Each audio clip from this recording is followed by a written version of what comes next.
அபு தாலிபுடைய மரணம். யார் அந்த அபு தாலிப்? யார் அந்த அபு தாலிப்? நபிகள் நாயகம் ஸல்லல்லாஹு அலைஹி வஸல்லம் அவர்களுடைய மரணத்திற்கு பிறகு, அவருடைய பெற்றோர்களின் மரணத்திற்கு பிறகு பெருமானார் ஸல்லல்லாஹு அலைஹி வஸல்லம் அவர்களை தூக்கி வளர்த்தவர் அப்துல் முத்தலிப், ரசூலுல்லாஹ்வுடைய பாட்டனார். அவருடைய மரணத்திற்கும் பிறகு பெருமானார் ஸல்லல்லாஹு அலைஹி வஸல்லம் அவர்களுக்கு தனிப்பட்ட முறையில் தாயையும் தந்தையையும் இழந்த ஒரு அனாதை சிறுவர் என்கிற உணர்வே வராத அளவிற்கு அல்லாஹ்வின் தூதரை கட்டி அணைத்து அரவணைத்து ஆறுதலாய் ஆதரவாய் தன் வாரிசுகளை விட முக்கியத்துவம் கொடுத்து வளர்த்தவர் அபு தாலிப். அபு தாலிப் அப்படிங்கிற ஒரு பர்சனாலிட்டி, அபு தாலிப் அப்படிங்கிற ஒரு ஆளுமை சாதாரணமான நபர் அல்ல. இஸ்லாமிய வரலாற்றில் அவர் ஒரு காஃபிராகவே இருந்தாலும், அவர் ஒரு இறை மறுப்பாளராகவே இருந்தாலும், அல்லாஹ்வின் தூதர் ஸல்லல்லாஹு அலைஹி வஸல்லம் அரணை போல் இருந்தார். பெருமானார் ஸல்லல்லாஹு அலைஹி வஸல்லம் சொல்லிய பிரச்சாரத்தை கேட்டு இஸ்லாத்தை ஏற்றவர்களை எல்லாம் சகட்டுமேனி கன்றைக்கு தாக்கப்பட்டார்கள், கடுமையான முறைகளை சித்திரவதைக்கு ஆளாக்கப்பட்டார்கள். ஆனால் ரசூலுல்லாஹி ஸல்லல்லாஹு அலைஹி வஸல்லம் நேரடியாக வந்து தாக்குவதற்கன்றைக்கு எல்லோரும் அஞ்சினார்கள், பயந்தார்கள். காரணம் அபு தாலிப். அபு தாலிப் அப்படிப்பட்ட ஒரு கம்பீரமான ஒரு மனிதர். தான் மார்க்கத்தை ஏற்காவிட்டாலும் தன் சகோதரனின் மகன் சொல்லுவது சத்தியம்தான், அவருடைய வாழ்க்கை ஒரு ஒழுக்கமான ஒரு வாழ்க்கை அப்படிங்கிற விஷயத்தை உணர்ந்ததனாலே அல்லாஹ்வின் தூதர் ஸல்லல்லாஹு அலைஹி வஸல்லம் அவர்களை தான் பெற்ற வாரிசுகளுக்கும் மேலாக, பிள்ளைகள் இல்லாதவர் அல்ல அவர், ஜாஃபர் இப்னு அபி தாலிப் அவருடைய மகன், அலி இப்னு அபி தாலிப் அவருடைய மகன், இப்படி தான் பெற்ற பிள்ளைகள் எல்லாம் இருக்கும் போது கூட இவர்கள் எல்லாரையும் விட முதல் முக்கியத்துவத்தை கொடுத்து முகமது நபி ஸல்லல்லாஹு அலைஹி வஸல்லம் அவர்களை தன்னுடைய வளர்ப்பு வாரிசாக, வளர்ப்பு மகனை போல வளர்த்து வந்தார் அபு தாலிப். அப்படிப்பட்ட அபு தாலிப் கடைசி வரைக்கும் மார்க்கத்தை ஏற்கல. மரண படுக்கையில கிடக்கிறார். டெட் பெட் என்று சொல்லுவோமே, மரண படுக்கையில கிடக்கிறாரு. நபிகள் நாயகம் ஸல்லல்லாஹு அலைஹி வஸல்லம் செய்தி வருகிறது, அபு தாலிப் மரண படுக்கையிலே கிடக்கிறார். உடனே ஓடோடி வந்து தன்னை ஆறுதலாய் அரவணைத்து தந்தைக்கு தந்தையாக தாய்க்கு தாயாக பார்த்துக் கொண்டு அபு தாலிபின் பக்கத்திலே வந்து அமர்ந்து, யா அம்மி குல்லி கலிமத்தன் உஹாஜு பிஹா இன்தல்லாஹ், யா அம்மி குல்லி கலிமத்தன் உஹாஜு பிஹா இன்தல்லாஹ். ஒரே ஒரு வார்த்தை சொல்லுங்க, ஒரே ஒரு வார்த்தை சொல்லுங்க. தன்னை தூக்கி வளர்த்த கடமைக்கு பெருமானார் ஸல்லல்லாஹு அலைஹி வஸல்லம் செய்த பரிகாரம் இது. தன்னை தான் ஒரு அனாதை என்கிற உணர்வே தனக்கு வராதவருக்கு தன்னை பார்த்துக் கொண்ட அந்த அபு தாலிபுக்கு செய்யக்கூடிய இறுதி கடமையாக ரசூலுல்லாஹ் உணர்ந்து, என்னுடைய பிரிய தகப்பனாரே, ஒரே ஒரு வார்த்தை சொல்லுங்கள், அல்லாஹ்விடத்தில் வாதாடி நான் உங்களுக்கு சொர்க்கத்தை வாங்கி தருகிறேன். என்னுடைய வாழ்க்கையில ரசூலுல்லாஹ் இந்த வார்த்தையை யாருக்குமே பயன்படுத்தல. என் அன்பார்ந்தவர்களே, இந்த வார்த்தையை ரசூலுல்லாஹி ஸல்லல்லாஹு அலைஹி வஸல்லம் ஆயுள் முழுவதும் ஒரு நபருக்கு கூட பயன்படுத்தவில்லை. ஒரே ஒரு வார்த்தை சொல்லுங்கள், லா இலாஹ இல்லல்லாஹ் மட்டும் சொல்லுங்கள், அல்லாஹ்விடத்தில் வாதாடி நான் உங்களுக்கு சொர்க்கத்தை வாங்கி தர்றேன். சொல்லலான்னு வாய் வந்துடுச்சு அவருக்கு.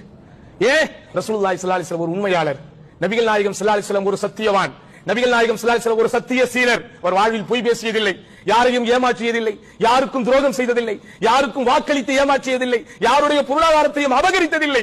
அவர் பெருமை கொண்டதில்லை, ஆணவம் கொண்டதில்லை, அகங்காரம் கொண்டதில்லை, தான் என்கிற திமிரில் ஆடியவர் இல்லை. அவருக்காக உயிர் கொடுப்பதற்கு எவ்வளவோ பேர் இருந்தாலும் சாதாரண நபராக இந்த உலகத்திலே வாழ்ந்து கொண்டிருந்தவர். அவர் நிச்சயம் பொய் பேச மாட்டார். அவர் பொய்யர் இல்லை என்று சொல்லும் போது அவர் சொல்லுகிற கொள்கையும் பொய்யாக இருக்காது என்பதையெல்லாம் உணர்ந்து லா இலாஹ இல்லல்லாஹ் என்று சொல்வதற்கு வார்த்தை வரக்கூடிய நேரத்திலே பக்கத்திலே உட்கார்ந்தான் அபூ ஜஹல். யா அபா தாலிப் அதர்கபு அன் மில்லத்தி அப்துல் முத்தலிப், அப்துல் முத்தலிபுடைய மார்க்கத்தை விட்டுட்டு போறியா? ஒரே வார்த்தை தான், ஒரே வார்த்தை தான். இந்த பக்கம் பார்க்கிறார் முகமது நபி ஸல்லல்லாஹு அலைஹி வஸல்லம் மன்றாடுறாங்க, இந்த பக்கம் அபூ ஜஹல் உட்கார்ந்துகிட்டு சிம்பிளா ஒரு கோல், ஒரே ஒரு வார்த்தை தான், அதர்கபு அன் மில்லத்தி அப்துல் முத்தலிப். அப்துல் முத்தலிப் மார்க்கத்தை நீங்க புறக்கணிக்க போறீங்களா? சுப்ஹானல்லாஹ், சுப்ஹானல்லாஹ். சத்தியம் தோற்றது, அசத்தியம் வென்றது. சில கட்டத்தில் அப்படித்தான் என்பார்ந்தவர்களே, சில கட்டத்தில் அப்படித்தான். உண்மை செருப்பை மாற்றுவதற்கு முன்னால் போய் உலகத்தையே சுற்றிவிட்டு வந்துவிடும். உண்மை செருப்பு மாத்திரத்துக்கு வெளியே வருமா, அந்த கேப்ல போய் என்ன செஞ்சிடும், ஊர் உலகத்தை எல்லாம் சுற்றிவிட்டு வந்துவிடும். அதுபோன்று உண்மையின் உரைகளாக, சத்தியத்தின் இருப்பிடமாக, தூய்மையின் பிறப்பிடமாக, வாழ்க்கையில் ஒரு நாள் கூட பொய் உரைக்காத இஸ்லாமிய மார்க்கத்தை பிரச்சாரம் செய்வதற்கு முன்பே அல் அமீன் அஸ்ஸாதிக், உண்மையாளர் நம்பிக்கையாளர் என்று பெயர் பெற்ற பெருமானார் ஸல்லல்லாஹு அலைஹி வஸல்லம் அவர்கள், வணக்கத்திற்குரியவன் அல்லாஹ்வை தவிர யாரும் இல்லை, அந்த கலிமாவை சொல்லுங்கள் என்று மன்றாடி கொண்டிருக்க பக்கத்தில் இருந்த அபூ ஜஹல் சிம்பிளாக ஒரே ஒரு வார்த்தையை சொன்னான். இறுதியில் கலிமா சொல்லாமல் அவர் அந்த குஃப்ர் என்கிற நிலையிலேயே மரணித்தார் என்று வரலாறு பதிவு செய்திருக்கிறது. இது உங்களுக்கு எதை உணர்த்துது? இதில் உங்களுக்கு கிடைக்கிற பாடம் என்ன? உலகத்தில் பகட்டாக திரிபவர்கள், பந்தா செய்து கொண்டு திரிபவர்கள், பெரும் பெரும் கார்களிலே பவனம் வருபவர்கள், கோட்டு சுட்டு போட்டுக் கொண்டு ஊரை ஏமாற்றுபவர்களை எல்லாம் பெரியவர்களாக நினைக்காதீர்கள். மிகப்பெரிய வியாபாரம் செய்பவர்கள், மிகப்பெரிய பதவியில் இருக்கிறவர்கள், பல பல்கலைக்கழகம் கண்டவர்கள், அரசாங்கத்தோடு நெருக்கமாக இருப்பவர்கள், அரசு இயந்திரத்தை ஆட்டி படைப்பவர்கள், இவர்கள் கையெழுத்து போட்டு விட்டால் நாட்டில் என்ன வேண்டுமானாலும் நடக்கும். ராஜ குடும்பத்தை சேர்ந்தவர்கள், அரச குடும்பத்தை சேர்ந்தவர்கள், மந்திரிமார்களுக்கு சொந்தக்காரர்கள், அதெல்லாம் பார்க்காதீங்க. உன்னுடைய நண்பன் தொழுகையாளியா, உனக்கு தொழுகையை பற்றி சொல்பவனா, நீ ஹராமிலே ஈடுபடும் போது உன்னை தடுக்கிறானா, நீ மார்க்க முரண்பட்ட காரியங்களை செய்யும் போது அவன் அச்சமூட்டி எச்சரிக்கை செய்கிறானா, தொழுகையிலோ மார்க்கத்தின் இன்ன பிற கடமைகளிலோ நீ கொஞ்சம் தயக்கம் காட்டுகிற போது, மயக்கம் காட்டுகிற போது, சோம்பேறித்தனம் முன்னிடத்தில் இருக்கும் போது உன்னை தடுக்க வருகிறானா, அப்படிப்பட்டவர்களை தேர்ந்தெடுங்கள் என்பார்களே. அதுதான் எந்த காலத்திலும் மார்க்கத்தோடு உங்களை லிங்க் ஆக்கிவிடும். அதுதான் மார்க்கத்தோடு எப்போதும் உங்களை சிங்க் ஆக்கிவிடும். இந்த காரணம் தான் மார்க்கமயமாக்கல் பற்றி நாம் பேசும் போதெல்லாம், சரி இது யாருக்கும் தாடி தொப்பி வச்சவங்களுக்கு, இதெல்லாம் ஒரு 50-60 வயசு தாண்டியவங்களுக்கு, இதெல்லாம் ஹஜ்ஜி செஞ்சு முடிச்சிட்டு வந்தவங்களுக்கு, நமக்கெல்லாம் இல்ல, இது வாழ்ற வயசு, இது நம்ம ரொம்ப சந்தோஷமா இருக்கிற வயசு, இது ஜாலி பண்ற வயசு என்று என்ன செய்யும்? மார்க்கத்தினுடைய விழுமியங்களை நெருக்க விடாமல் நம்மை இது தடுத்துக் கொண்டே இருக்கும். அதனாலதான் நபிகள் நாயகம் ஸல்லல்லாஹு அலைஹி வஸல்லம் நல்லோர்களோடு சேர வேண்டும் என்று தெளிவாக சொன்னார்கள். ஆனால் நல்லோர்களின் நட்பு இந்த உலகத்தில் இன்றைக்கு பெரும்பாலும் பெரிதாக தெரியவே தெரியாது. நம்முடைய ரத்தம் வேகமாக இருக்கும் வரை, காசுபலத்தினுடைய மகிமை நமக்கு பெரிதாக தெரியும் வரை, செல்வாக்குள்ளவர்கள் சொல்வாக்குள்ளவர்களோடு சேர்வதுதான் நமக்கு பெரிதாக தெரியும்.